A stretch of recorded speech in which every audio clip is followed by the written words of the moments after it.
The most chaotic time in British history with rapid changes in the crown was during the Wars of the Roses in the 15th century. Between 1483 and 1487, the crown changed hands multiple times between the Yorkist and Lancastrian claimants, notably with Edward IV, Edward V, Richard III, and Henry VII. The instability and infighting culminated in the Battle of Bosworth Field in 1485, where Richard III was defeated by Henry Tudor, who then became Henry VII and founded the Tudor dynasty. The Wars of the Roses, stretching from 1455 to 1487, stands out as one of the most turbulent periods in English history. Characterized by a series of dynastic clashes, it saw the throne of England change hands multiple times, pitting the House of Lancaster against the House of York. These two branches of the royal house of Plantagenet were emblematically represented by the red and white roses, respectively. The root causes of these wars were both political and deeply personal, rooted in the legacies of Edward III and the subsequent weak rule of Richard II.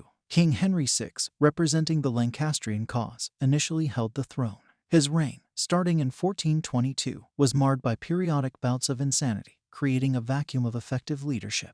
This instability provided fertile ground for political rivals to sow seeds of dissent and ambition. The most notable of these was Richard, Duke of York, who positioned himself as a protector during the king's incapacities. However, as time progressed, his ambitions became transparent, and he emerged as the leading opposition to the Lancastrian cause, effectively igniting the Wars of the Roses. Following a series of confrontations, Edward IV, the eldest son of the Duke of York, ascended the throne in 1461, marking a significant victory for the Yorkists. His reign, in contrast to his predecessors, was marked by relative stability. However, this tranquility was short-lived, as his sudden death in 1483 thrust England back into chaos. The crown was intended to pass to Edward IV's 12-year-old son, Edward V. Yet this transition was anything but smooth. A controversial declaration, supposedly backed by the church, deemed Edward V and his younger brother illegitimate. This charge was based on a claimed prior pre-contract of marriage involving Edward IV. Championing this move was the boy's uncle, Richard, Duke of Gloucester, who subsequently took the throne as Richard III. His reign, though brief, was tainted by the shadow of suspicion. The mysterious disappearance of Edward V and his brother, colloquially known as the Princes in the Tower, led many to believe that Richard III had orchestrated their demise. However, the Yorkist grip on the throne was challenged by a new contender, Henry Tudor, a distant Lancastrian claimant. Their rivalry culminated in the pivotal Battle of Bosworth Field in 1485.